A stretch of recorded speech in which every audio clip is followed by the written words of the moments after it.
بسم الله الرحمن الرحیم اذا زلزلت الارض زلزالها کلچ با اجرکو لشیزمکا زلزالها وجرکو لداغی سخت زلزل وراشی دین رنبی شپیری مراد دیاد ویم دوار قولون مفسرین لیکلی ویزیات راجح داره چی دوی مشپیلی تی مراد ذکر دارست آیات بی قرینه را واخرجت الارض اسقالها دا قرینه و چی دوی مشپیلی تی مراد کلچ با اجرکو لشیزمکا زلزالها وسخت اجرکی دوراغی سرا یو دیر حیبتناک زلزل وراشی واخرجت الارض اسقالها روب واسیز مکا دران بوجون اخفل دران بوجون سری مڑی ببار رو غرزه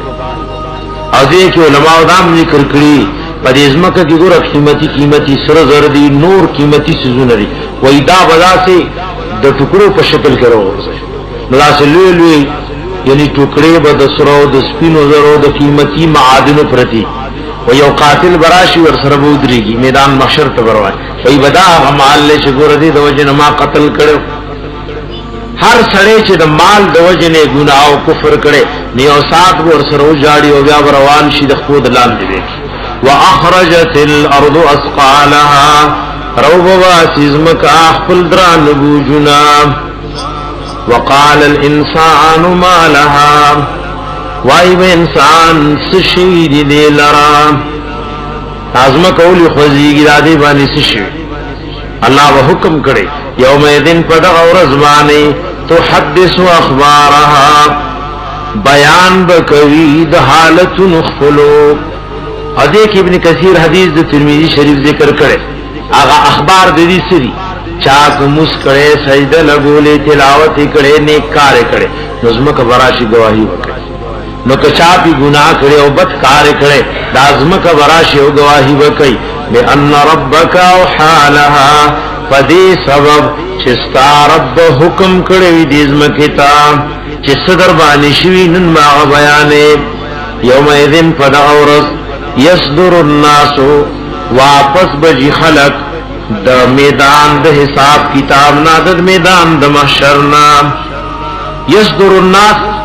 دی کی دو قولون مفسرین ذکر کری اللہ مساوی وی ینصرفون من موقف الحساب تاجرالین شریف ویلی او بعد وی یرجعون من قبورهم الى ربهم یوم ایدن فدارز یصدر الناس واپس بشی خلق دا میدان دا محشرنا یا واپس بشی اوبگرزی خلق دا قبرننا اشتاتا مختلف دلی اللہ طرف تبزی لیورو اعمالهم دید پارا چو خود لشی دویتا اغاملون دویو داغی جزا و سزا ہر چاہتب اللہ عمل خی چی بند فلانے رضو فلانے زیودا کار رکھے نیک کار و داغی دا بدلرا او گناہ و داغی دا سزا را فمن یعمل مسقال ذرت نو ہر غچا چی عمل کڑی مسقال ذرت پا مقدار دو ذریبر خیرن دنے کئی یرہو نوبوینی دغاو داغی ثواب بوینی ومن یعمل او ہر غچا چی عمل کئی مسقال ذرت پا مقدار دو ذریبر شرن ناکار یرہو نوبے گوری اگورا دیر لوی جامع آیات تھے دیکھیں وی گورا که ذرہ غنتی ذرہ سلوی اغا سور نری میگی تاوی او بعض وی ذرہ آغی تاوی اغا جز لا تجزا چه نور اغا رعای و کوٹی تر آدن نشی و نری ذرات کاری نو که چاد نیکی دور ذرہ غنتی نیکی کڑی ناغتا براغی بدلی ملاوشی او که گناہ ذرہ غنتی کڑی داغی سزا ملاوشی نوئی نیکی سپکا مگانا او گنام سپکا مگانا ام المؤمنین عائشہ رضی اللہ عنہ قول للتا مفسرین ذکر کرے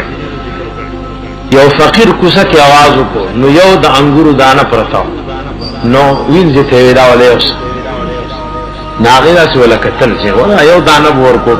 لکه اس کمو تاسو رسو کو یو کدا دانا ور کنا وای جا سپک نا پی پوشو جی دے لگا سپک لگی اور تو وی پی پدی کی سور ذرات پرات دی او اللہ و من يعمل مثقال ذرة خيرا يرى دا انګورو دانا چې د سور میږي سره حسابې نو سونه به جوړ شي که جوړ ونشي ومن يعمل مثقال ذرة شرا يره او چاچ عمل کو په مقدار د ذره بربان ناکارا یره نو بوینی سزا راغی